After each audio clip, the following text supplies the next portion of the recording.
Gracias por estar en sintonías con reseñas en esta nueva emisión con Adelaida Martínez. Rafael Núñez. Así es. Bienvenidos a esta nueva entrega de reseñas con muchos temas nacionales e internacionales a abordar. Sí. Aquí estamos. Aquí a estamos. propósito de lo caliente que está la política. Así es. Y muchos temas que debemos tomar como reflexión en el ámbito del núcleo de la familia. Con el tema de las resoluciones emitidas por la Junta Central Electoral y el pataleo de los partidos políticos. Que se tuvo que emitir una segunda porque los partidos no entendieron la primera. No entendieron. Adelaida, no entendieron. Entonces, ahí estamos. Vamos a tener, a propósito de esa resolución y de lo que opina la sociedad civil, a la Coordinadora General de Participación Ciudadana, la licenciada Lizy Sánchez Padilla, en la entrevista central. Así es que quédese ahí con nosotros y vamos a ver el resumen de noticias que nos tiene Yarit Ortiz. Adelante.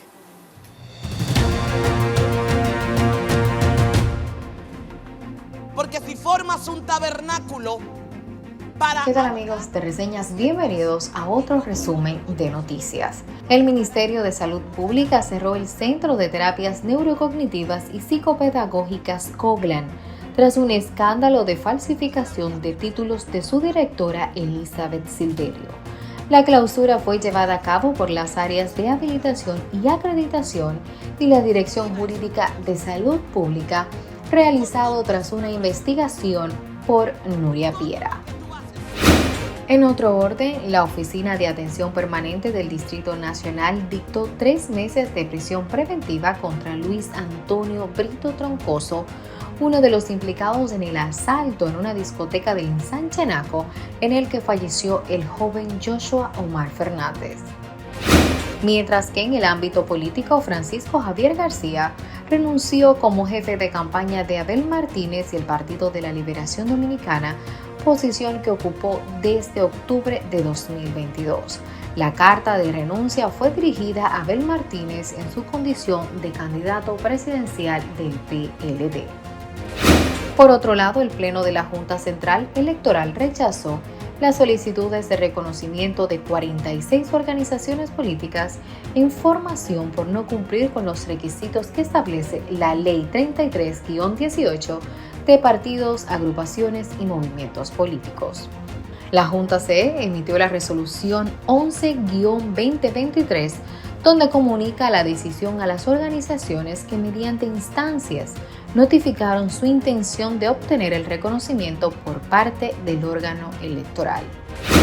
En este sentido, el Movimiento Cívico No Partidista y Capítulo Dominicano de Transparencia Internacional, Participación Ciudadana, expresó que la Junta Central Electoral interpreta correctamente el artículo 58 de la Ley 33-18 de partidos, agrupaciones y movimientos políticos al disponer en su resolución 13-2023 sobre la aplicación de las reservas de candidaturas.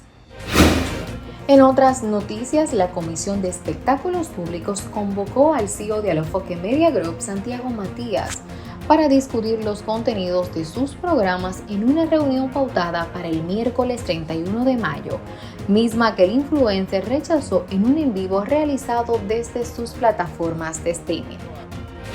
Pasando al ámbito internacional, más de 150 migrantes haitianos provenientes de la Ciudad de México fueron abandonados a la deriva desde hace una semana en la ciudad costera de Acapulco, al sur del país. Esto sucedió después de que el personal del Instituto Nacional de Inmigración los trasladara a dicho destino en el Pacífico mexicano, mismo lugar en el que les sería entregado un permiso. En otro orden, el gobernador de Florida, el republicano Ron DeSantis, hizo oficial su candidatura en las primarias del Partido Republicano para las elecciones presidenciales del 2024, según informan medios estadounidenses.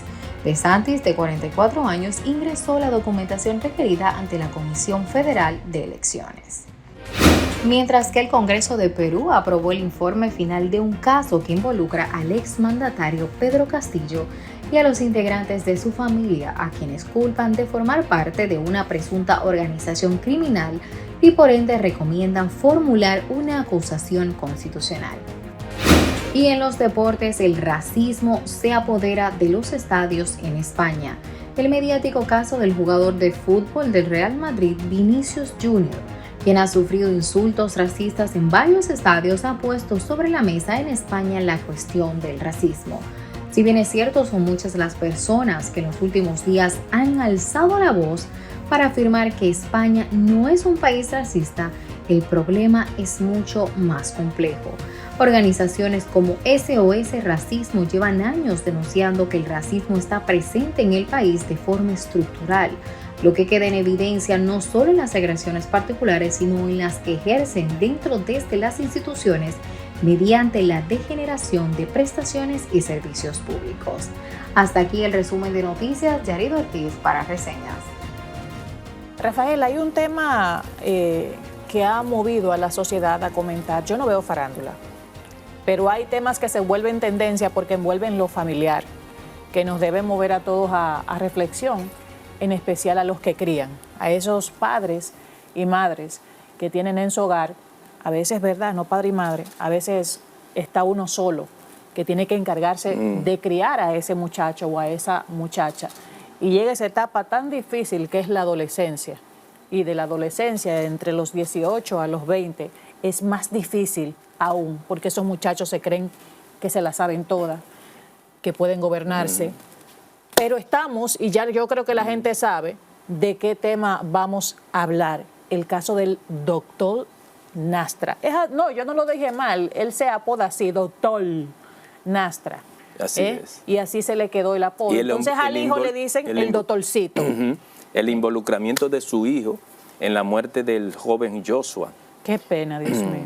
Es realmente penoso para un padre, una madre, de los dos lados, pero fundamentalmente del que murió. Claro que sí. De los padres del niño que murió, que estaba celebrando su cumpleaños.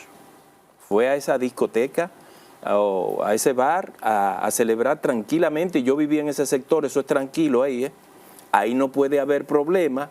Es que los que crearon el problema y le crearon la muerte a ese muchacho lo llamaron para que le fueran a crear ese problema a esa familia. Vamos a estar claros, eso es en Serrayes. Eso es súper tranquilo. Es un lugar tranquilo y yo corría y caminaba porque vivía por ahí. Entonces, hay unos sinvergüenzas que se dedican a llamar a delincuentes para que se le tiren a la gente y lo atraquen. Ese fue el rol. Entonces, tú me dirás, pero es verdad, uno cría a sus hijos, pero también cuando un hijo te da señal y tú lo llamas a capítulo y hace una segunda vez y lo llamas a capítulo, si hay que llamarlo una tercera vez, llámalo la tercera vez. Después, suéltalo en banda. Suéltalo en banda. Y suéltalo en banda es que haga lo que él le dé la gana y que cuando se mete en un lío de eso, tú lo sueltas en banda. No tengo que ver contigo, ni con hijo, ni con sobrino, ni con primo, ni con hermano, ni con nadie. El que se busca su problema después de ser advertido, que resuelva su problema. Esa es mi posición. Y lo haría, y Dios me libre, no importa. Y lo haría público. Por los padres tenemos, ¿verdad?, en este tiempo que lidiar con el método viejo de yo mandarte eso atrás con un GPS automático, o que ahora la pedagogía moderna establece que yo tengo que tener cuidado porque el lenguaje, que la no violencia, sí, pero hay una frontera entre el método viejo y el de ahora. Yo Deben no te combinarse. Yo no te puedo a ti tolerar que tú vengas a mi casa con un Rolls Royce o con un Bentley. No te puedo tolerar eso y yo no saber qué es lo que tú estás haciendo en la casa. Que eso no se puede tolerar. No se puede tolerar. Pero no solo eso, porque Rafael, te va a traer problemas después. Claro. Después te va a traer problemas. No solo eso, Rafael, y hay que traer muchos ejemplos. Yo viví en mi casa, ¿verdad? Hasta la adolescencia. Luego me crié con mi tía, que ya era una familia de clase media, eran formados, estudiados profesionalmente los dos, tanto el esposo de mi tía como mi tía, y tenían las posibilidades hasta de pagarle la universidad a sus muchachos y que ellos no hicieran nada. El esposo de mi tía ponía a trabajar a esos muchachos cuando ya tenían la capacidad, pudiendo darle todo. Así es. Pudiendo darle todo, él y mi tía. Pero de eso se trata, criar, no ponerle las cosas tan fáciles a los hijos, enseñarle lo que es el sacrificio, enseñarle que cuesta ganarse 1,000, 2,000, hasta 500 pesos, que eso cuesta. ¿Cómo es que se gana el dinero? ¿Cómo es que se gana el dinero? Y la responsabilidad de invertirlo cuando es de tu propio esfuerzo. Claro. Uno no puede, independientemente de los trabajos que uno haya pasado, de los estratos sociales de donde uno proceda, de los más pobres, tratar, y ese es el error de muchos padres, y yo los entiendo, tratar de darle todo lo que yo no tuve. Ese es un error. Es buscar las formas. Yo no soy psicóloga, yo no lo estoy diciendo a nadie, cría muchachos de esta forma, pero es lo que aplica dentro de la lógica. Pero Adelaida, tú le puedes dar lo que quizás tú no tuviste, pero tú tienes que enseñarle al hijo que eso que tú le puedes dar a él cuesta sacrificio. Claro. Que tú lo trabajaste, que no te lo regalaron, que no fue una vuelta de drogas que tú hiciste, etcétera, etcétera. Eso cuesta sacrificio. Y a los jóvenes tienen que entender eso, porque tú crees que no te va a pasar en algún momento, que no va a caer tú en algún momento. Hasta un día, lo está contando, hasta un día. Se habla más del doctorcito por un video que hizo el papá que nos sensibilizó, porque, ¿verdad? Se sabe lo que duele que un hijo esté desviado por el camino que no debió tomar, pero la realidad es que aquí hay un muerto y es ese muchacho Joshua. Creo que era hijo único de la señora. Y qué buen camino tomaba ese muchacho y por dónde iba. Yo no sé si tú viste el video de esa señora, cómo habla, sin rencor, con amor. Incluso hacia el papá de su víctima y hacia la víctima. O sea, esa señora yo la respeto, la felicito por esa formación que yo sé que se la tradujo a su hijo, y que venga un bandido y te lo eche a perder. No, por favor. Bueno, el ministerio... Entonces, lo que esperamos es que un juez se corresponda con lo que espera esta sociedad, no que venga ahorita y le pase paño tibio a los responsables cuando se determine que son responsables de esa situación, con paño tibio, que paño tibio no lo va a coger nadie aquí. El Ministerio Público lo está acusando al hijo del doctor Nastra y a otros dos, ¿verdad? 2 delincuentes que ellos mismos dicen que son atracadores. Que tuvieron en el otro juicio de aquel muchacho en Santiago. ¿Qué buscaban ustedes ahí? Que ustedes son sicarios. Vamos a estar claros, ustedes dos son 2 sicarios. Entonces ahorita viene un juez y le da libertad. Pero no me fuña, por Dios, que no me fuña con eso. Yo le doy, si fuera juez, le doy cárcel aunque no haya evidencia, nada más por sospecha. Y que me excusen los garantistas, que me excusen. Fue enviado a Najayo Hombres, el hijo del doctorcito, no sé si a los otros 2 también, a Chiquito y al otro Luis. Todavía no tenemos información de eso, pero quedan muchas lecciones y muchas reflexiones para los que crían. Vamos a la pausa. Para los que crían. Vamos a la pausa.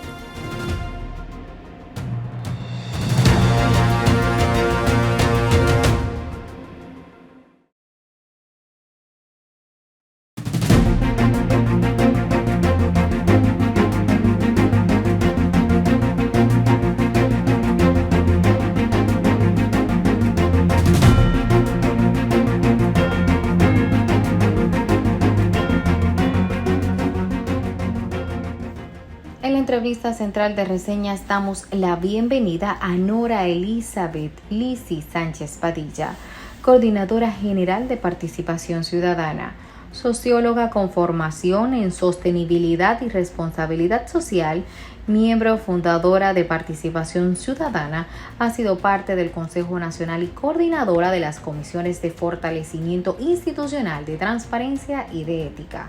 Además, funge como asesora de empresas privadas en responsabilidad social corporativa.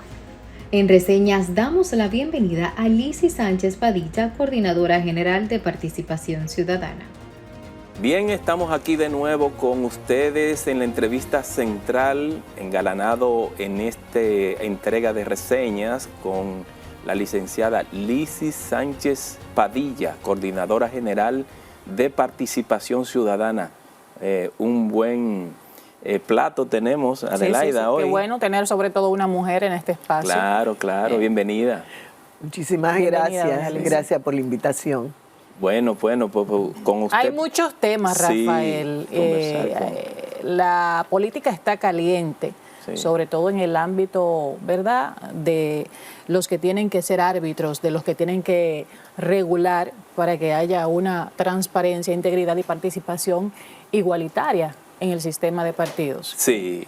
Doña Lizy, a nosotros como sociedad hemos avanzado mucho en el tema político, electoral, pero hay rezagos todavía que los partidos, la mayoría, se resisten. Se resisten a dejar que las bases tengan la autonomía de decidir cuáles son los candidatos, en quién van a delegar su responsabilidad, y por eso nosotros vemos que tenemos el Congreso Nacional o las alcaldías llenas de banqueteros, le digo yo, porque los banqueros son los administradores de bancos, banqueteros, y de gente sin ninguna cualidad, Adelaida, doña Lizy, sin ninguna cualidad para tener iniciativas legislativas que puedan hacer de este país lo mejor.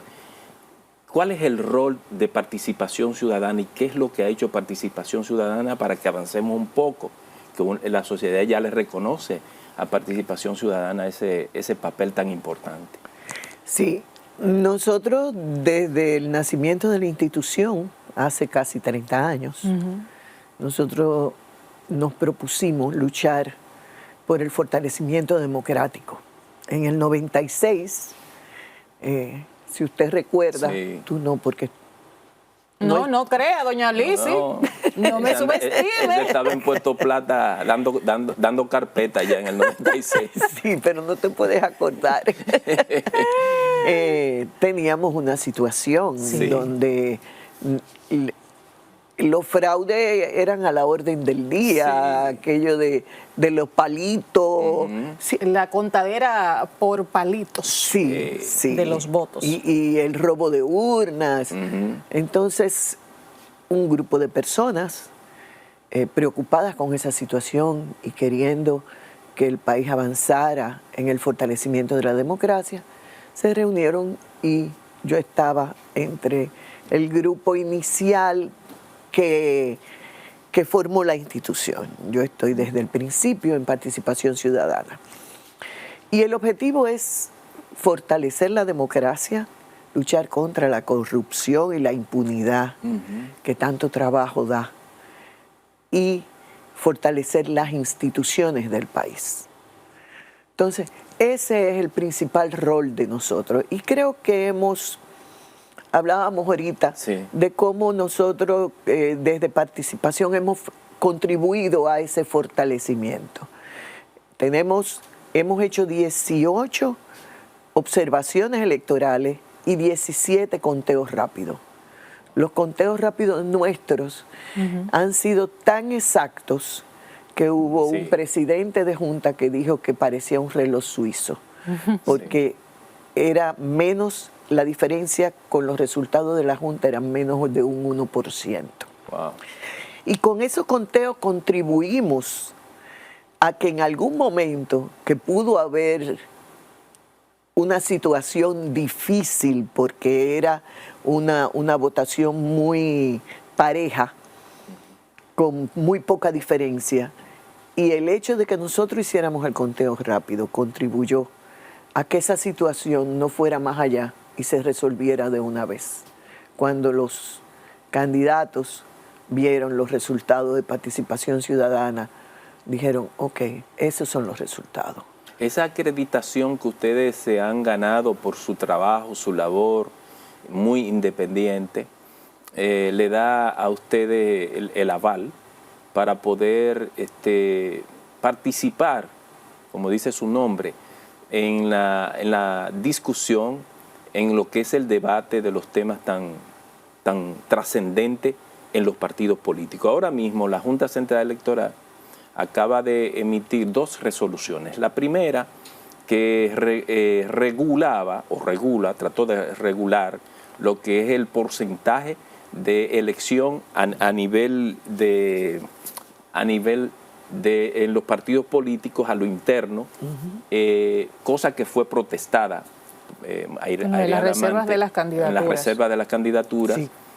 Por un grupo de partidos. Después se emitió una resolución en la que, desde mi punto de vista, se busca como una salida salomónica, pero la aspiración de uno es que se aplicase la primera resolución de la Junta Central Electoral regulando lo que es esa selección de las candidaturas, el 20%. Si usted ¿Cuál es la posición de ustedes? Si usted se fija y lee la segunda resolución, en la segunda resolución prácticamente se mantiene lo del 20% por nivel de elección y por demarcación. Eso no se cambió. No se cambió. Eso no se cambió. Ahí lo que se aclaró fue básicamente lo de los acuerdos entre los partidos. Las alianzas. Para las alianzas a futuro. Exactamente, las alianzas. Y bueno, la Junta ahí sí aclaró que las alianzas podían ser tanto por las cuotas del 20% como a nivel interno de los partidos, que no había, digamos, límite de las alianzas, pero señala algo que es interesante, y es que las alianzas tienen que ser conocidas también por los organismos competentes. Con los organismos internos de cada partido. Exacto. Con eso se comienza a fortalecer la democracia interna de los partidos, que no, el fortalecimiento de la democracia no es solamente a nivel nacional, sino también a lo interno de los partidos. Claro. Entonces, con eso se comienza a fortalecer la democracia interna de los partidos. Y eso es yo entiendo, es un paso de avance. Si uno lo dice, Adelaida, porque realmente, en mi caso particular, que estuve vinculado por más de 40 años al accionar político de un partido, las vivencias que tiene es de la decisión de las cúpulas sobre las candidaturas. Algo que yo pienso que debe ir resolviéndose con decisiones como esa de la Junta Central Electoral y que se ampara en la ley de partidos políticos. Claro. Pero las cúpulas se resisten, doña Lizzy, se resisten a que las bases de los partidos decidan. Y por eso, por ese clientelismo, por esa decisión autoritaria de las cúpulas de los partidos, que nosotros tenemos a gente que no nos representan en el Congreso o en las alcaldías, personas con una moral muy cuestionada y realmente, ¿qué hace participación ciudadana? Además de proponer cosas, ¿qué hace participación ciudadana para que vayamos avanzando en ese sentido? Bueno, me alegra la pregunta que me está haciendo, porque nosotros justamente para estas elecciones, lo novedoso de nuestro proyecto de observación electoral, bueno, nosotros hacemos observación antes, durante y después de las elecciones. Ya nosotros comenzamos a hacer observación electoral.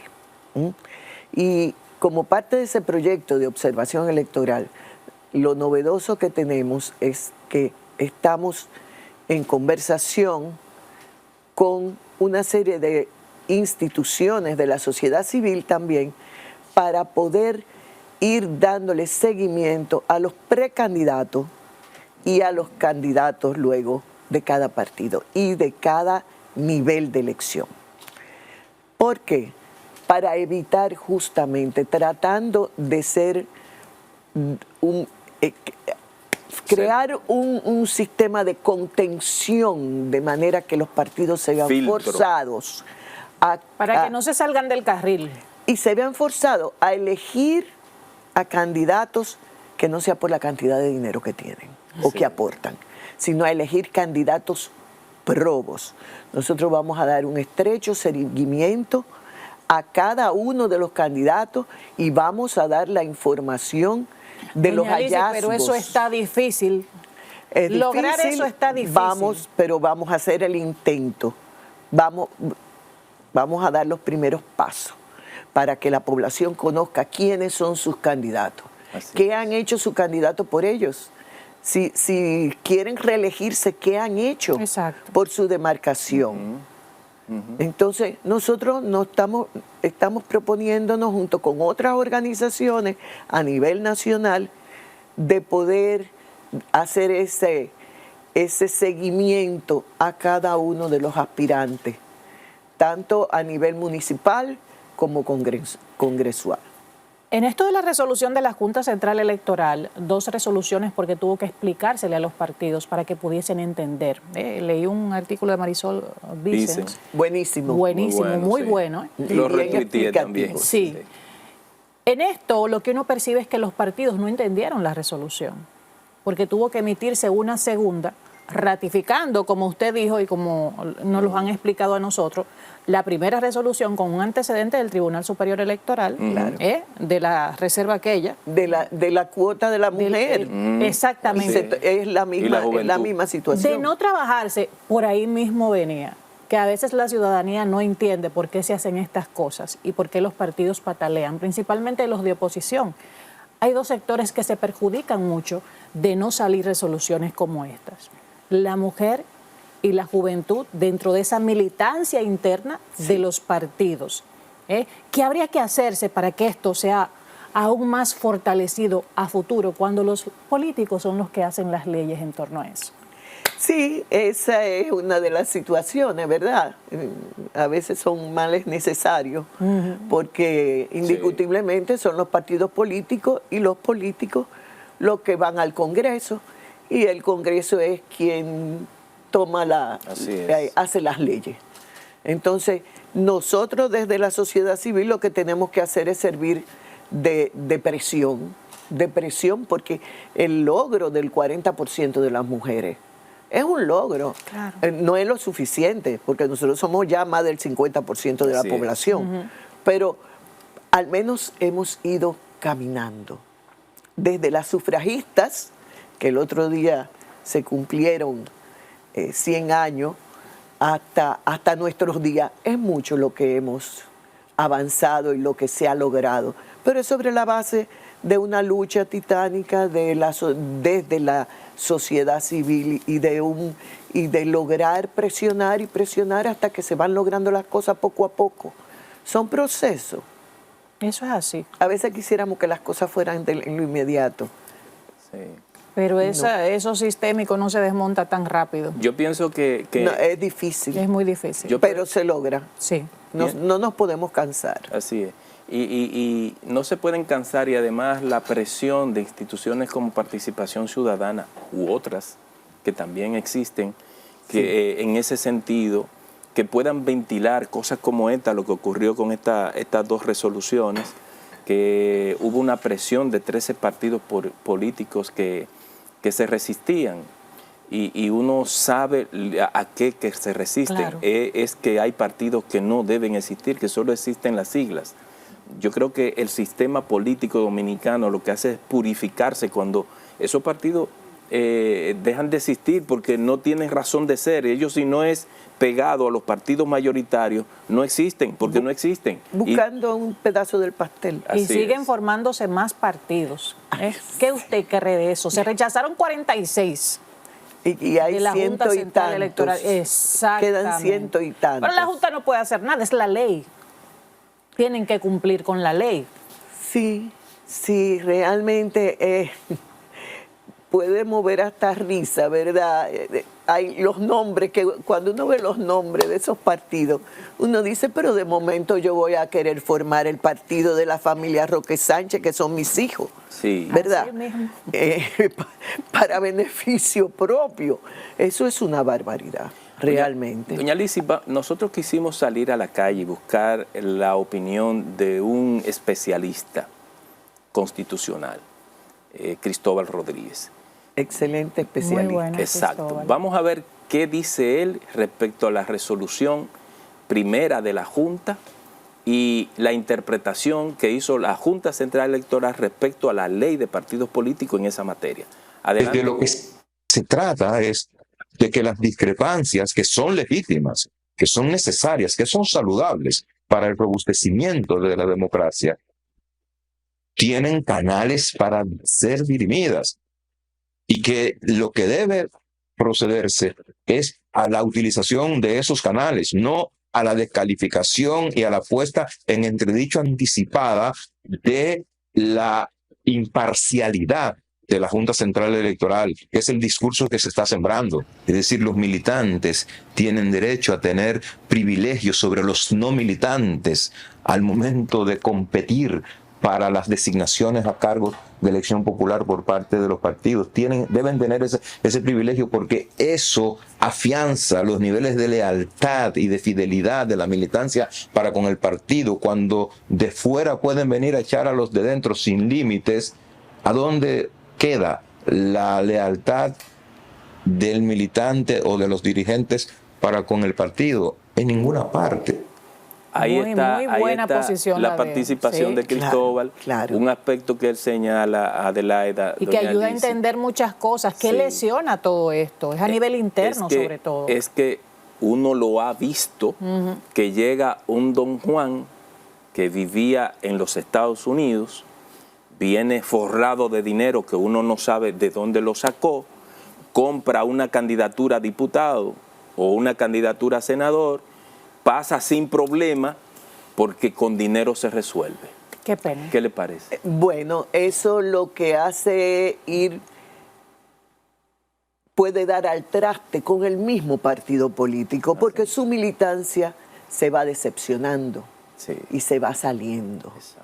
Y va buscando otras vías. Así es. Entonces, los partidos tienen que entender que por el bien, si no por el bien del país, al menos por el bien del propio país, de la existencia de ellos mismos. De la existencia de ellos mismos, tienen que preservar esa democracia interna dentro de los partidos y darle la oportunidad a sus bases, que tengan toda la capacidad y la posibilidad de llegar a posiciones y que sepan que tienen esa posibilidad. Correcto. Bueno, pues vamos a hacer una primera pausa para seguir conversando con Lizzy Sánchez Padilla, la Coordinadora General de Participación Ciudadana, el tema que tiene que ver con la observación. Vamos a profundizar sobre eso y qué va a ser participación ciudadana de cara al proceso que viene en el año 2024. Vamos a la pausa.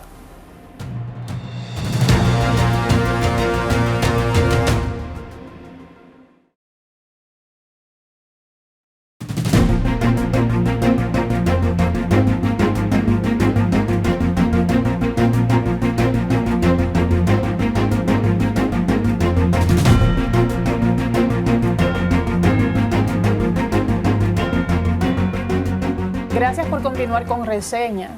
Hoy nos acompaña doña Lizzy, coordinadora de Participación Ciudadana, y estamos abordando temas interesantísimos a propósito de las elecciones de 2024. Ya están ahí, al doblar de la esquina. Dejaba Rafael la pregunta de lo que está haciendo Participación Ciudadana con respecto a la observación de las que nos comentaba al principio. Ya las elecciones están ahí. ¿En qué se centra esa observación de cara al 2024 en este proceso electoral que se avecina?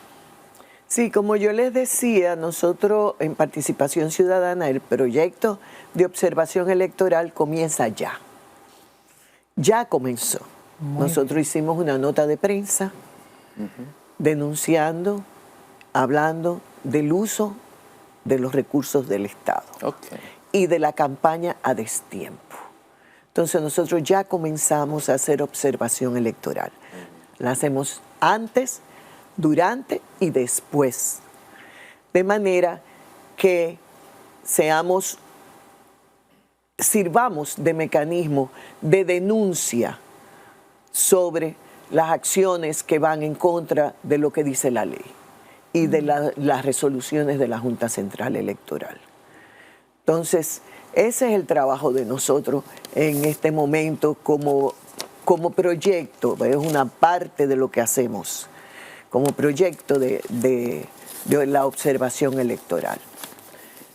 Nosotros les contaba también de parte de ese proyecto lo que estamos armando, vamos a decir, junto con otras organizaciones de la sociedad civil, de hacer una veiduría, un seguimiento estrecho a los precandidatos y a los candidatos para que la población conozca realmente por quién va a votar. Excelente. Es un proceso educativo. Los procesos educativos son, no se ven muchas veces los resultados de una vez, pero sí esperamos que poder tener un mejor Congreso. Es increíble que nosotros tengamos en este Congreso 16 congresistas que lo que son, como usted decía, es dueño de bancas. Ay, Dios mío. Entonces, eso realmente mueve a mucha preocupación. 5 miembros del Congreso están siendo sometidos y investigados por problemas de lavado. Entonces, debería de los partidos políticos, esperamos que sean más cuidadosos en la selección de sus candidatos. No puede ser que el único mérito sea el mérito de usted aportar muchos recursos para el candidato y usted tener muchos recursos para competir con otros que tienen muy poco y ganar, entre comillas, ganar una candidatura elegible. Eso tiene que comenzar a cambiar, tiene que cambiar. Doña Lizzy, en instituciones que son de la sociedad civil, como Finjus también, ustedes de Participación Ciudadana han hecho un trabajo de orientación, de educación, de denuncia para que los sistemas institucionales se vayan reforzando, se vayan fortaleciendo. La elección de las altas cortes ha sido en buena parte bien, pero hay otras que no han estado bien. La Cámara de Cuentas, que es una institución que tiene que velar por la fiscalización de los recursos públicos, ha estado en medio de un escándalo. ¿Cuál es la visión que tienen ustedes de ese problema? Rafael. Sí. Ahí los escándalos no paran, doña Lizzy. La Cámara de Cuentas no ha hecho su papel. No, esta no. Sí, ninguna. A través de la historia, la Cámara de Cuentas no ha hecho el papel que tiene que hacer, no lo ha jugado. Y es fundamental poder para el fortalecimiento de las instituciones, para la lucha contra la corrupción y la impunidad. La Cámara de Cuentas es un organismo fundamental. ¿Y a qué se deberá esto? ¿Por qué no termina de arrancar y de hacer las cosas como debe? Porque lamentablemente la Cámara de Cuentas se ha visto permeada también por los políticos, por los intereses económicos. Entonces es muy lamentable que tenga que ser de esa manera. La Cámara de Cuentas es seleccionada por el Congreso y el Congreso es seleccionado por los partidos políticos. Entonces, es un poquito complicado, pero si nosotros seguimos nuestra lucha como ciudadanos, yo no hablo de nosotros solamente como Participación Ciudadana, sino como ciudadanos, la lucha de exigir, poner en esos sitios personas probas, se puede ir cambiando. Quizás este momento de esta gran crisis que ha salido a la luz pública sirva para poder comenzar a cambiar un poquito esa situación. Esta Cámara de Cuentas le queda muy poco tiempo a la actual. Y realmente cambiar la Cámara de Cuentas en este momento puede ser Más traumático. más traumático que dejarla que termine su periodo con una supervisión estrecha del Congreso y de la sociedad y exigirle que hagan el trabajo que tienen que hacer. Se necesita personal más calificado en muchas de las áreas. Se necesita una concertación entre los mismos miembros de la Cámara de Cuentas, limar algunas asperezas, pero pudiera ser más conveniente para el país. Sí, doña Alicia. Dejarlos que ellos Dejarlos que ya terminen en el poco tiempo que les queda. Exacto. Doña Alicia, sí, y es que muchos ciudadanos, cada día son más los ciudadanos que nos sentimos como abrumados y hostigados por la corrupción, que es un tema que Participación Ciudadana le ha dado seguimiento puntual. Y la Cámara de Cuentas juega un papel estelar porque es la que fiscaliza el buen uso de los recursos públicos.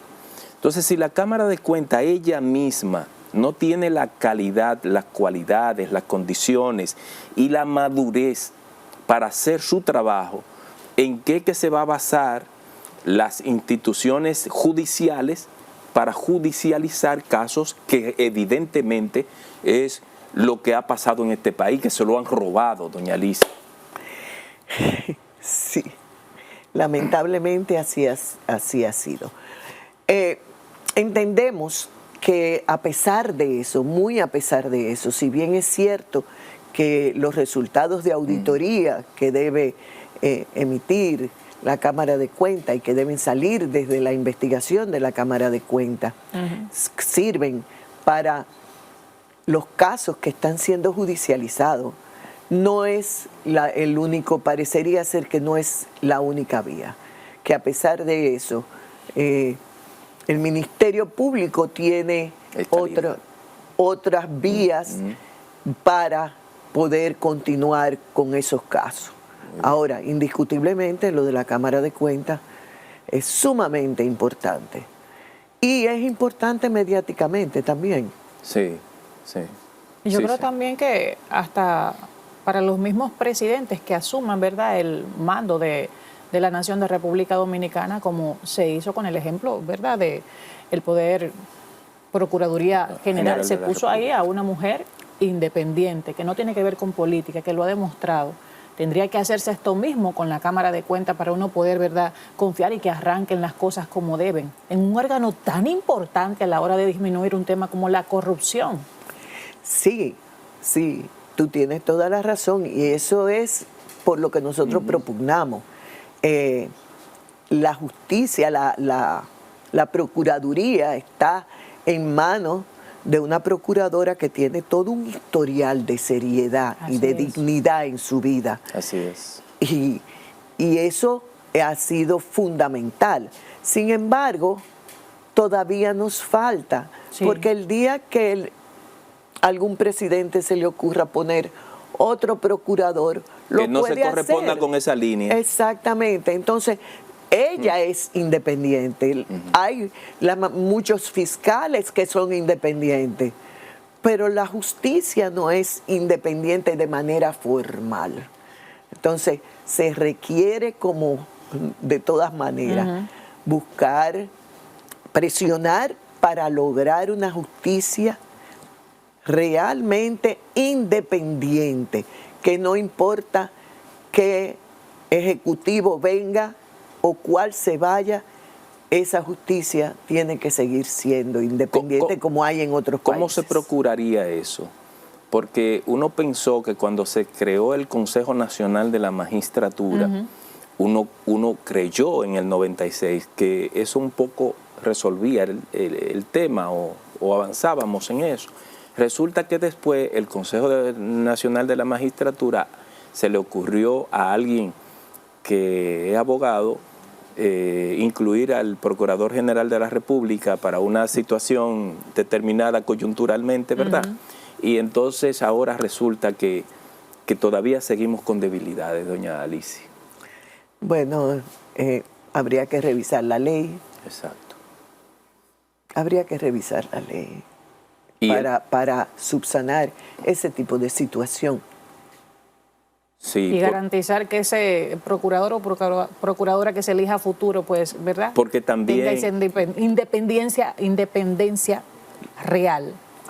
eso. Y crear perfiles. Y que esos perfiles sean los que dominen al momento de seleccionar a cualquier persona. Ustedes abogan porque el ente de la Procuraduría sea independiente, que no sea nombrado por el presidente. Eso. Claro. Que no sea nombrado por el presidente. Que no sea nombrado, que no se dependa del Ejecutivo. Porque si se depende del Ejecutivo, es lo que el Ejecutivo quiera. Así es. En este caso ha habido la voluntad política del Ejecutivo. Exacto. Pero no necesariamente, no siempre ha habido la voluntad política del Ejecutivo y lo sabemos. Muy bien.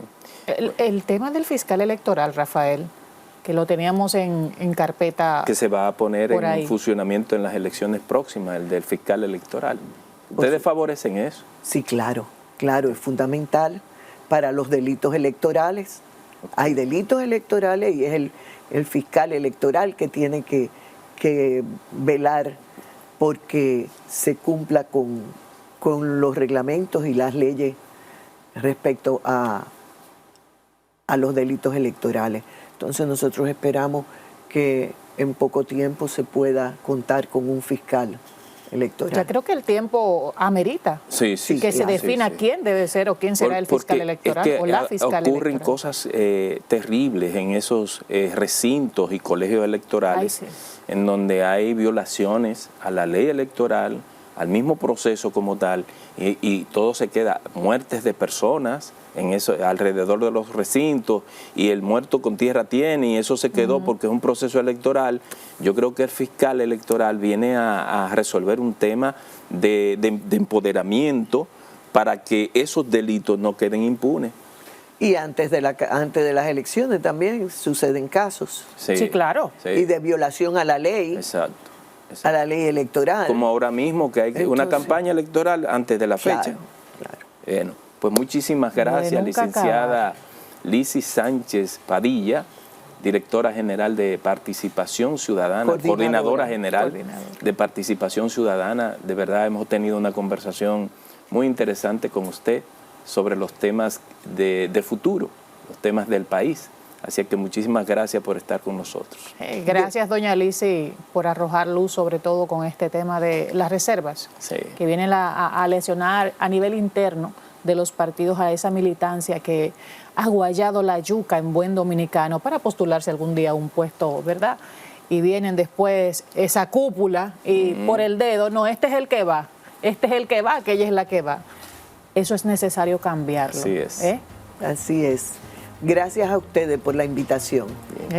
Muchas gracias a ustedes por estar nueva vez cada sábado con reseñas. Pórtense bien, cuídense de las lluvias y los que quieran portarse mal, asuman las consecuencias. Feliz resto del fin de semana.